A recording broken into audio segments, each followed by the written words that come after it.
기드온 자신은 그나마 하나님의 말씀을 듣고 순종을 해서 하나님 또 이스라엘을 향한 하나님의 계획을 아주 일부라도 실천한 그런 공로라도 있지만, 그의 아들인 아비멜렉은 시작부터 자기 이복 형제들을 다 죽이고 사리사욕을 위해서 전쟁을 치르고, 그러다가 이름 없는 한 여인이 던진 맷돌에 맞아서 죽게 되는 그 수치를 가리기 위해서 이 창든 소년을 통해서 자기 목숨을 버리는 그런 선택을 하는 것을 우리가 살펴보았습니다. 그러면서 차악에서 세대를 넘어 최악이 된 셈이다라고 말씀을 드렸습니다. 오늘 말씀을 보면 그 이후에 이 아비멜렉의 다음 사사 2명에 대한 이야기를 담고 있습니다. 이 아비멜렉의 뒤를 이어서 사사가 된 사람은 이사갈 사람 돌라입니다. 이 이사갈은 야곱의 12아들 중에서 9번째 아들인데요. 그로부터 이 후손들이 이 지파가 됩니다. 여호수아의 지도 아래에서 이스라엘 백성들이 가나안 땅을 정복하면서요, 이스라엘이라고 하는 평원이 있는 그 지역을 배분을 받았던 것이 바로 이 이사갈 지파입니다. 그런데 우리가 1절을 다시 한번 살펴보실까요? 우리 1절 말씀 다시 한번 읽어보겠습니다. 1절 말씀입니다. 아비멜렉의 뒤를 이어서 이사갈 사람 도도의 손자 부하의 아들 돌라가 일어나서 이스라엘을 구원하니라. 그가 에브라임 산지 3일에 거주하면서. 후반부에 보면 돌라가 지금 어디에 거주하고 있다라고 말합니까? 에브라임 산지 3일이라고 하는 곳에 거주했다라고 이야기하고 있습니다. 이 3일이라고 하는 지역이 지금 현재는 어떤 지역인지 정확하게 특정을 할 수가 없지만 여기에 힌트가 붙어 있습니다. 에브라임 산지라고 하는 부분이 붙어 있는데요. 에브라임 산지라는 말은 무슨 말이냐 하면 에브라임 지파에게 분배되었던 그 땅에 있는 산이라는 말이에요. 그런데 이상합니다. 우리가 방금 전에 살펴보았지만 이 전반부를 보면 돌라가 어느 지파 사람이라고 이야기했습니까? 이사갈 지파 사람이다라고 이야기를 했어요. 앞서 말씀드렸지만 이사갈 지파는 분배된 땅이 있는 지파입니다.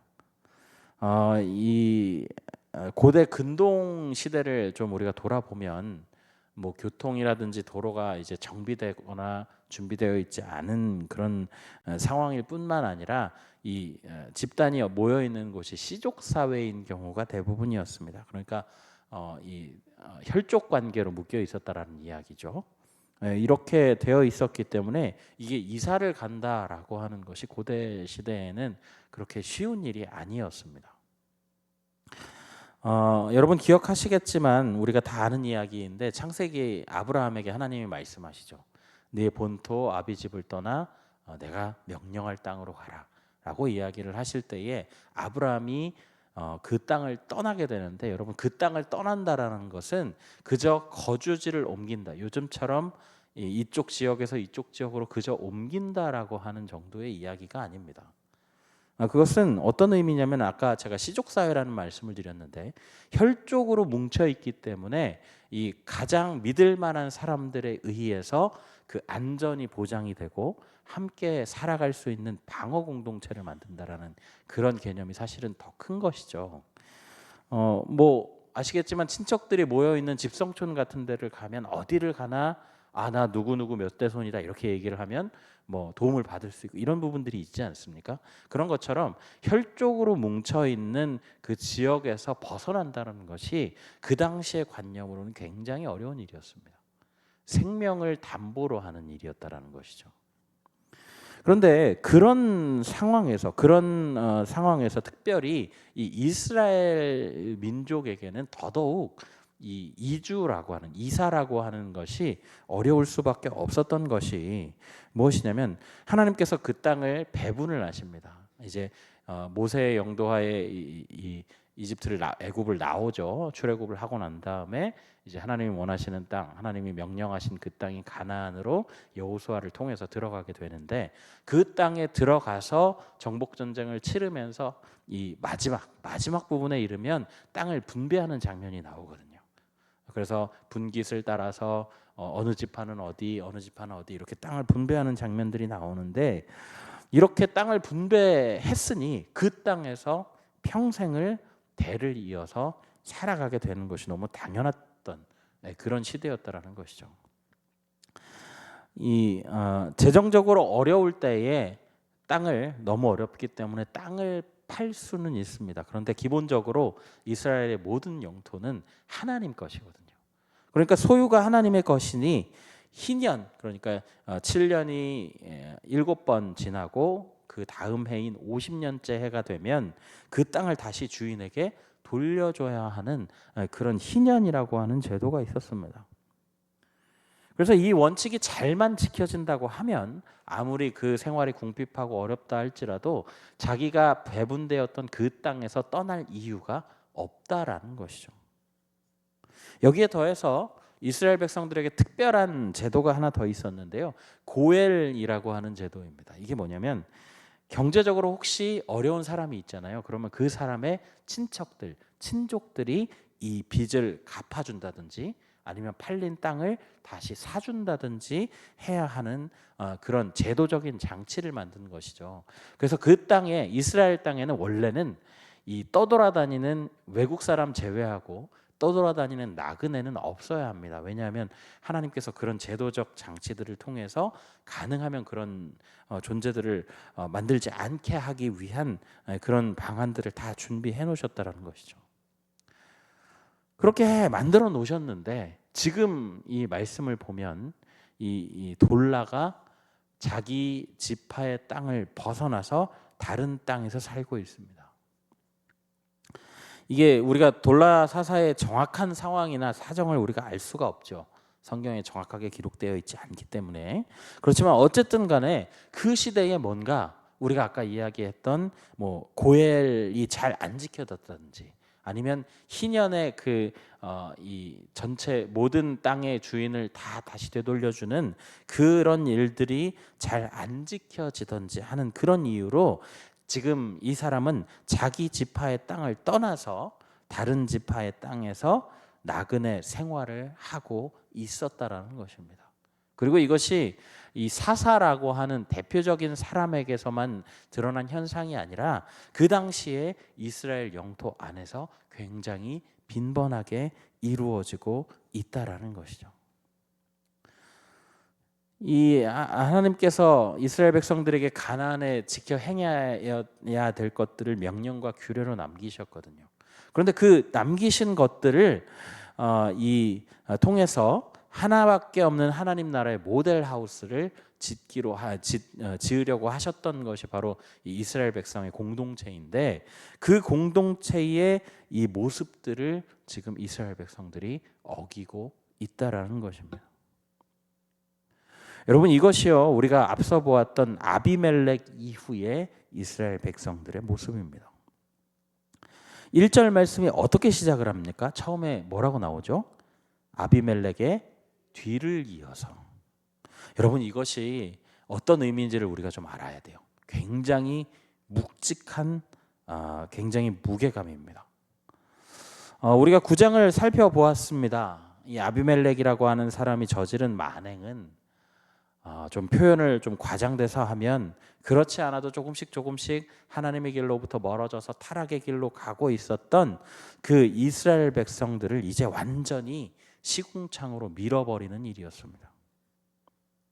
우상의 제물을 받았습니다. 이복 형제들을 다 죽였습니다. 자기가 왕이 아니면서 왕처럼 행세하면서 자기가 마음에 안 드는 지역을 공격해서 학살합니다. 여러분, 이런 시대여서 정말 최악의 시대였다라고 볼 수가 있는데, 여러분, 돌라가 살았고 돌라가 묻혔던 그 지역 이름이 사밀이지 않습니까? 이 사밀이라고 하는 뜻이 히브리어로 가시덤불이라는 뜻이랍니다. 여러분 이걸 생각을 해보면 우리가 9장 말미에 나오는 그 요담의 우화를 우리가 다시 한번 생각을 해볼 필요가 있는데, 요담의 우화에서 제가 뭐라고 설명을 드렸냐면 이 아비멜렉을 뭐에 비유를 했냐라고 얘기를 하면 가시나무에 비유를 했다라고 말씀드렸거든요. 가시 덤불에 뒤덮인 것처럼 당시에 여룻발의 그 시세가 굉장히 고통스러운 시대였다라는 겁니다. 아무리 사사시대가 죄악과 우상에 물든 그런 시대였다라고는 하지만 전체를 통틀어서 이렇게 끔찍한 시대가 있었을까 싶은 그런 시대를 이 돌라라고 하는 사사가 물려받았다라는 거예요. 그런데 그러한 시대에 성경 기자는 묵직한 한마디로 이 돌라의 사역을 정의하고 있습니다. 1절 후반부에 보면 이스라엘을 어떻게 했다고 나오냐면 이스라엘을 구원하니라, 구원했다라고 나와요. 여러분 우리가 이 사사기의 패턴을 다시 한번 생각해 보시죠. 사사기의 패턴이 어떻게 되냐면 처음에 이스라엘 백성들이 하나님 앞에 범죄합니다. 그리고 그 범죄한 이스라엘 백성을 징계하기 위해서 이방 민족이 괴롭히죠. 그리고 그 괴롭힘을 당하다 못해 하나님 앞에 부르짖습니다. 그리고 부르짖는 백성을 위해서 하나님이 사사를 세워서 그 이방 민족을 물리치게 하십니다. 이 구조를 계속해서 돌고 있거든요. 그런데 이 구조를 계속해서 돌고 있는 이것을 생각을 하면 지금 뭐가 빠졌습니까? 뭐가 없는 거예요? 징계하는 이방 민족에 대한 내용이 지금 없는 거예요. 여러분 1절 다시 한번 보실래요? 아비멜렉의 뒤를 이어서 이사갈 사람 도도의 손자 부하의 아들 돌라가 일어나서 이스라엘을 구원하니라. 대상이 있어요, 없어요? 네, 지금 없어요. 그렇다면 이 시대에는 이스라엘 백성들이 이방 민족으로부터 구원하심을 입은 게 아니네요. 이 부분을 팀 켈러 목사는 저서 당신을 위한 사사기에서 이렇게 정의합니다. 제가 한번 읽어드릴게요. 잘 한번 들어보세요.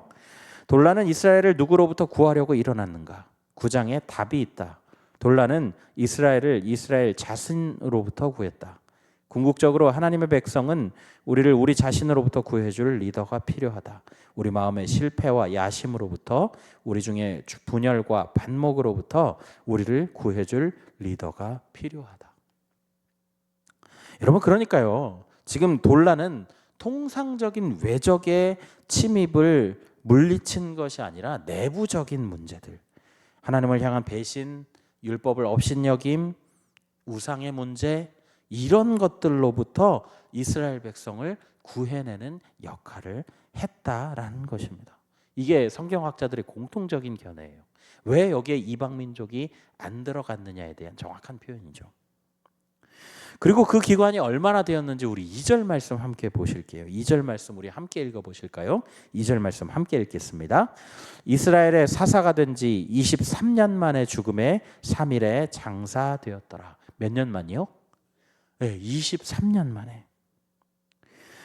우리가 사사기를 보면 사사가 몇 년을 다스렸다라고 하는 표현들이 종종 나옵니다. 보통은 그 사사가 죽을 때, 이제 통치를 마무리할 때에 그런 내용들이 나오거든요. 그런데 그렇게 표현이 나오는 것은 몇 년의 평화를 누렸는지가 기록되어 있는 것입니다. 그러니까 시간상으로 보면 23년이라고 하니까 그 앞에 다른 사사들과 좀 비교가 되겠죠. 뭐 사사들 온니엘이라든지 에훗이라든지 드보라라든지 기드온이 있을 때에 그 통치했었던 그 평화의 기간을 좀 우리가 생각을 해보면 사실 23년이라고 하는 시간은 그렇게 긴 시간으로 느껴지지 않을 수가 있습니다. 그러나 여기에 중요한 사실을 하나 감안해야 돼요. 그게 뭐냐면 1절에 나오는 아비멜렉의 뒤를 이어라는 표현입니다. 왜 그러냐면 아비멜렉이라고 하는 사람이 얼마나 나라를 망가뜨려 놨는지 그 나라를 회복하는데 엄청난 시간이 걸렸을 것은 뭐 명약관한 그런 사실이라는 것이죠. 그리고 그런 상태에서 그 민족을 다시 재건을 하고 그리고 다시 그 공동체를 다시 세워냈다라고 하는 것, 이것은 어떤 의미에서 보면 굉장히 괄목할 만한 그런 이 성과라고도 볼 수가 있는 것이죠. 여기에 더해서 이 돌라라고 하는 사람에 대한 시선이 기자의, 그러니까 이 사사기를 기록한 기자의 시선이 어땠는지를 좀 파악할 수 있는 부분이 있습니다. 우리가 1절 말씀 계속 읽고 있는데 1절 말씀 한 번 더 우리 한번 읽어 보실까요? 1절입니다. 아비멜렉의 뒤를 이어서 이사갈 사람 도도의 손자 부하의 아들 돌라가 일어나서 이스라엘을 구원하니라. 그가 에브라임 산지 3일에 거주하면서. 여러분, 돌라를 소개하면서 특이한 점 하나를 찾을 수가 있습니다. 그게 뭐냐면 일반적인 사사들을 보면 뭐 그나스의 아들 온니엘, 게라의 아들 에훗, 요아스의 아들 기드온, 이런 식으로 2대만 소개를 합니다. 그런데 지금 보세요. 돌라를 소개하면서 몇 대를 소개하고 있냐면 3대를 소개하고 있어요. 도도의 손자 부하의 아들 돌라. 여러분, 이게 사사시대의 기록뿐만 아니라 전체적으로 이렇게 3대가 기록된 경우가 그렇게 많지가 않습니다. 흔치 않은 일이라는 거죠. 심지어 이 돌라라고 하는 이름이요, 뜻이 벌레라는 뜻입니다. 이사갈이라고 하는 지파는 아까도 말씀드렸지만 형제 중에 9번째 지파이고 그 새도 그렇게 막강하지는 않았습니다. 주목받지 않는 가문이라는 것이죠. 무슨 사정인지 알 수 없지만 지파의 땅을 떠나서 떠돌이 생활을 하고 있는 나그네인 사람, 여러분, 그 사람을 하나님이 사사로 세우셨다라는 거예요. 아비멜렉 같은 그런 권력자들이 분명 그 시대에도 있었을 것이 아닙니까? 그런데 그런 사람들을 다 제쳐놓고, 힘 있는 자들을 다 제쳐놓고 힘 가진 자들의 눈에는 벌레 같아 보였던 그 돌라를 하나님께서 세우셨다라는 거예요. 여러분, 그런데 이렇게 후한 평가를 받은 돌라와 정반대의 평가를 받은 사사가 있습니다. 바로 다음 사사였던 야일입니다. 우리가 3절 말씀을 함께 보실까요? 3절 말씀 함께 읽겠습니다. 3절입니다. 그 후에 길르앗 사람 야일이 일어나서 22년 동안 이스라엘의 사사가 되니라. 죄송합니다. 제가 띄어쓰기를 잘못 봐가지고 22년입니다. 자, 여러분 보십시오. 1절에 우리가 돌라를 평가할 때에 기자가 뭐라고 얘기했냐면 분명하게 이스라엘을 구원했다라고 명시했습니다. 그런데 여러분, 야일을 지금 보십시오. 야일에 대한 기록을 보면 이스라엘의 사사가 되니라, 굉장히 건조하게 기록을 하고 있어요. 이 온도차를 여러분이 느끼셔야 되는데, 이 평가가 굉장히 건조한 이 내용임과 동시에 그 안에 들어가는 내용은 뭐냐면 구원할 대상이 없었다라고 하는 개념이 되는 것이죠. 아마도 돌라의 수고 속에 이스라엘이 안정을 누려왔을 것이다라고 하는 해석이 아마 가장 타당할 것 같습니다. 그는 그냥 사사가 되었습니다. 22년 동안 앞선 사사였던 돌라가 만들어 놓은 평안을 그 평안의 열매를 그저 따먹기만 했습니다. 왜 제가 이 사사가 22년 동안 평안을 그저 누렸다라고 표현하는지 그 이유가 4절에 나와 있어요. 우리 4절 함께 보겠습니다. 4절 읽겠습니다.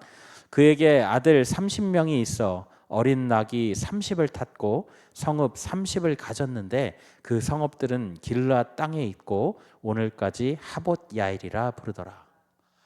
여러분, 여기 보시면 재미있는 표현이 나옵니다. 아들이 30명이에요. 그런데 아들만 30명이 아니고 아들 30명이 다 어린 나귀를 탔다라고 기록하고 있습니다. 이게 도대체 무슨 의미냐?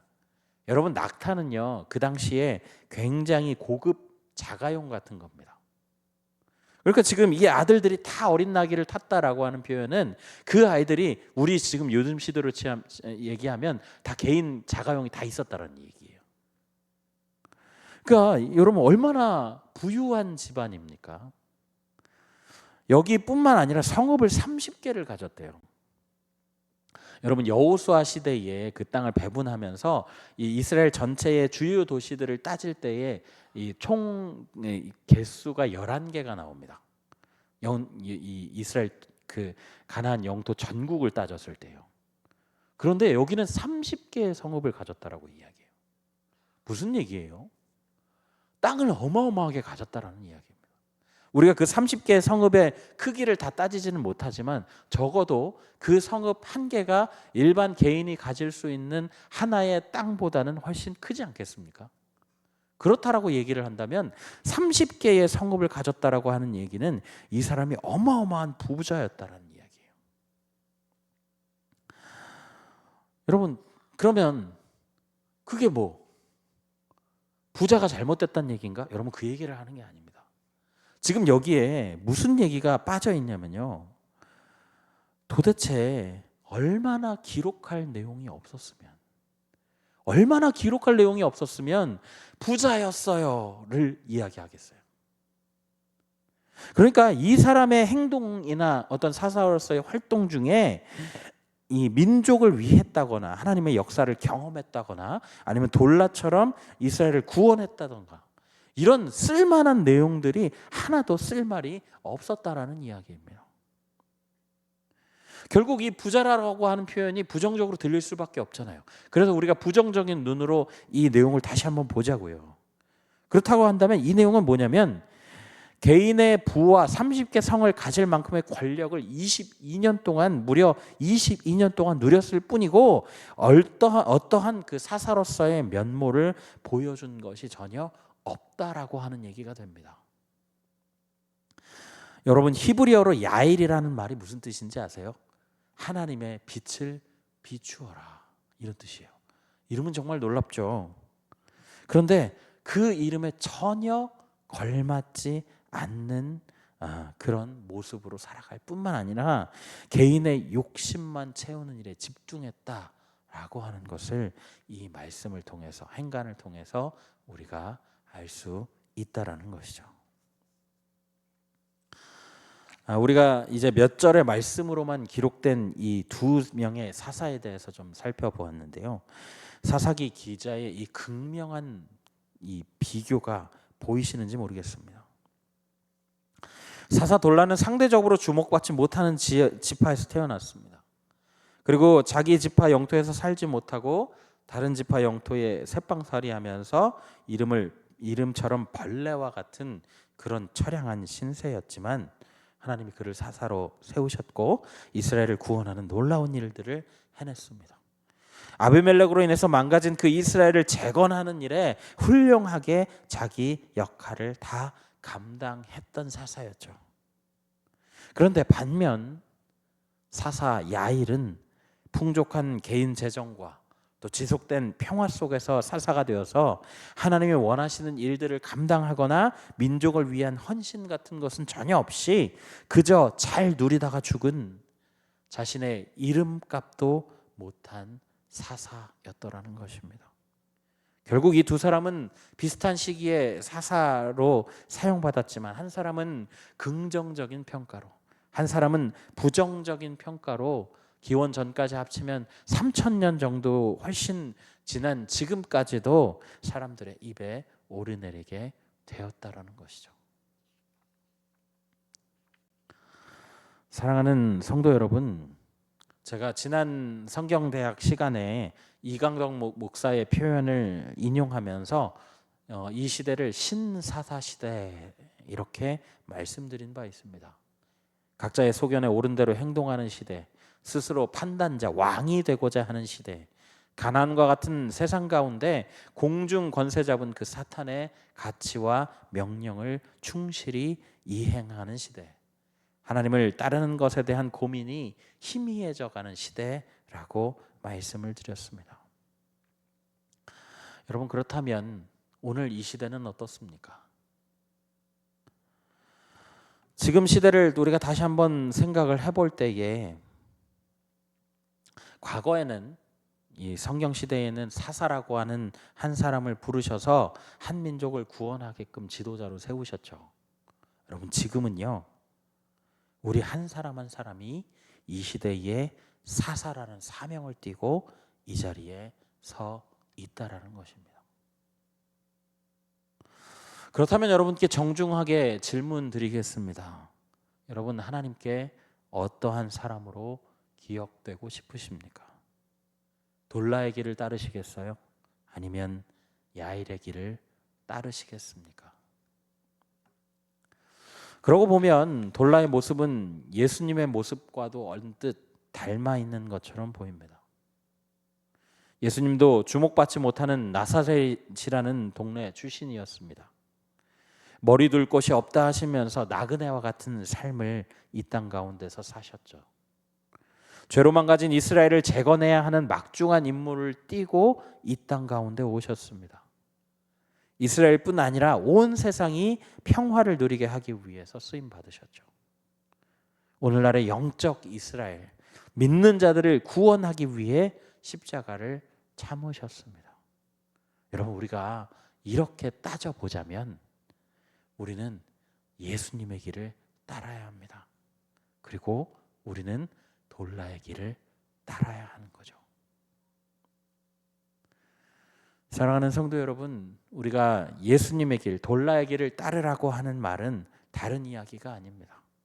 하나님이 선택하시고 복음을 받은 백성으로서 이 신사사 시대에 하나님의 말씀과 규례를 지켜 행하는 일에 힘써야 합니다. 무엇이 진리인지 혼란스러워하는 이 시대에 하나님의 진리 등대인 말씀을 기준 삼고 믿음을 온전히 지켜 나아가야 하는 것이죠.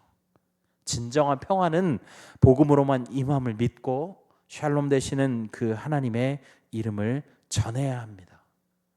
개인의 욕심과 부의 안정을 누리기만 하는 것에서 멈춰서는 안 됩니다. 이웃을 돌아보고 또 사회적 약자들을 돌아보며 이웃과 나눌 줄 알고 그들에게 사랑과 복음을 함께 전해야 한다라는 것이죠. 여러분, 이 표현들을 한마디로 묶자면 참 그리스도인이 되는 것입니다. 진정 예수 그리스도를 따르는 사람. 야일처럼 이름 좋고 재산이 많고 자녀가 많아서 남들이 기억해주는 그런 삶이 아니라 하나님의 마음에 남겨지는 삶을 살아가시는 거죠.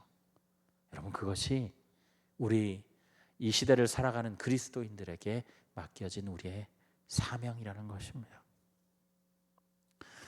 바라기는 오늘 이 말씀을 들으시는 모든 성도님들이 돌라의 길, 예수님의 길을 택해서 하나님의 마음에 기억되는 그런 삶을 살아가시는 우리 모든 성도님들 다 되시기를 예수님의 이름으로 간절히 부탁드립니다. 아멘. 우리 시간에 함께 찬양하며 나아갈까요?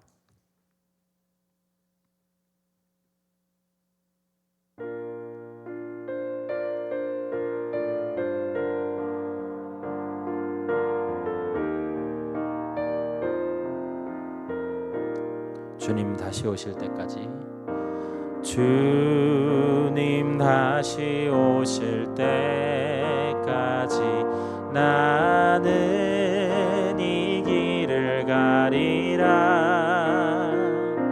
좁은 문, 좁은 길, 나의 십자가 지고 나의 가는 이 길 끝에서 나는 주님을 보리라. 영광의 내 주님 나를 맞아 주시리. 주님 다시 오실 때까지, 주님 다시 오실 때까지 나는 일어나 달려가리라. 주의 영광 온 땅 덮을 때 나는 일어나 노래하리.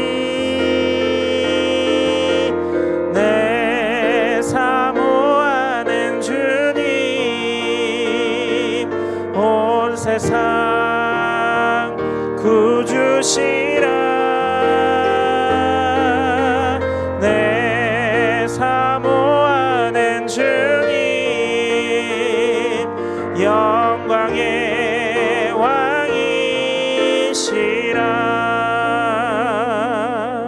우리 다시 한번 찬양하실까요? 나의 가는 이 길 끝에서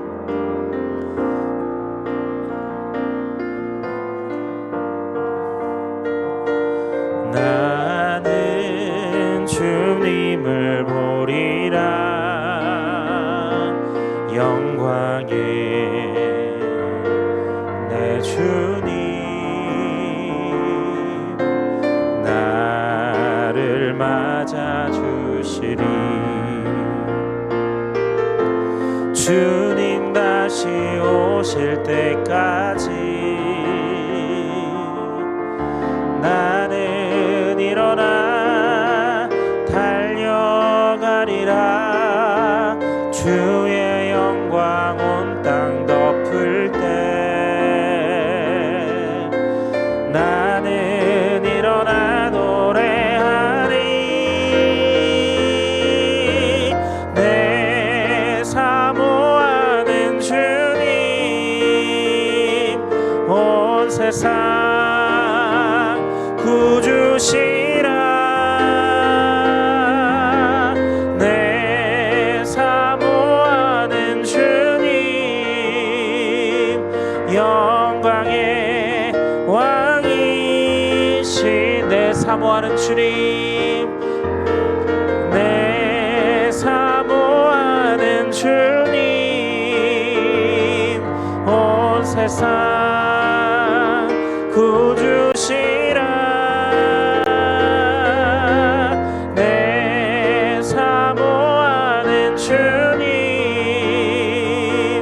영광의 왕이시라. 아멘. 우리 이 시간에 말씀을 기억하면서 함께 기도하며 나아가실까요? 오늘 사사 돌라와 사사 야일의 모습을 보면서 극명하게 대비되는 두 사사의 또 이 모습, 그리고 하나님 앞에 기록되고 기억될 모습이 우리에게 또 다가옵니다. 정말 이름 없는 가문에서 또 나그네로 살면서 정말 힘 있는 자들의 눈에 보기에는 벌레와도 같은 삶을 살았던 돌라였지만 그가 백성을 위하여 헌신하며 또 그 백성들의 그 참담한 그 아비멜렉의 이후에 있었던 그 참담함을 또 재건하고 회복시키는데 또 힘써서 하나님이 주시는 평화를 함께 누렸던 것들을 보게 됩니다. 반면에 야일 사사는 하나님 앞에 기록될 것이 아무것도 없고 그저 자신의 욕심과 개인적인 부와 안정을 누리다가 이름 없이 사라져버린 그 모습들을 우리가 보게 됩니다. 우리 시간 함께 이렇게 기도해 보실까요? 주목받지 못하는 지파 출신 나그네 생활에도 불구하고 돌라를 사용하시는 하나님, 세상에 주목받을 요건이 없다 할지라도 하나님께만 주목받는 인생으로 우리를 사용하여 주시옵소서. 야일처럼 개인의 욕심과 부와 안정에 만족하지 않고 하나님을 위하여 한 가지라도 나의 것들을 내어놓는 선한 욕심을 허락하여 주시옵소서. 우리 이 시간에 이 기도 제목 두 가지 가지고 함께 기도하며 나아가겠습니다. 사랑의 하나님 감사합니다. 주님, 오늘도 우리에게 사사기 말씀을 허락하여 주셔서 하나님 참 혼탁하고 어려웠던 그 시대 가운데 하나님 우리가 또 주님 그 사사 두 명을 주님 우리가 또 비교하면서 살펴보았습니다. 주목받지 못하는 지파 출신이었고 나그네 생활을 하는 하나님 그 모습 속에서도 불구하고 주님 그의 이름처럼 돈 있고 힘 있는 자들이 보기에는 주님 벌레와 같은 그런 인생을 살아가고 있었던 돌라, 하나님 그럼에도 불구하고 그를 사사로 불러주셔서 주님 하나님께 주목받게 하시고 하나님 세상에 그의 이름을 전할 수 있게 하신 하나님 그 은혜들을 주님 우리가 주님 바라봅니다. 하나님 우리가 하나님 앞에 어떠한 사람으로 기록될지를 고민할 수 있는 자들 되게 하여 주십시오.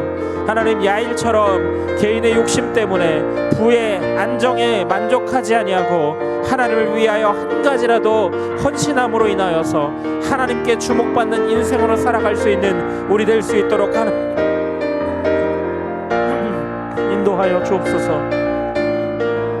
주님 우리에게 주신 것들이 주님 우리에게 부족해 보일지 모르지만 하나님 그럼에도 불구하고 하나님 우리에게 주신 것들을 소중히 여기고 하나님 그것을 하나님을 위해 이 모든 것의 주인이신 하나님 앞에 드리는 자들 되도록 하나님 인도하여 주시고 하나님 통치하시는 하나님 앞에서 하나님 우리의 것들을 하나님을 위하여 내어놓고 기꺼이 주님을 위하여 고난과 환난을 무릅쓰며 주님의 길을 따라가는 자들 되도록 진정한 그리스도인으로 살아갈 수 있도록 붙잡아 주시기를 원합니다. 하나님 나사렛이라는 동네에서 머리 둘 곳 없이 나그네라 같은 삶을 사시고 죄로만 가진 이스라엘을 재건해야 하는 막중한 임무를 또 수행하시며 주님 쓰임받으신 그 예수님의 모습을 우리가 기억합니다.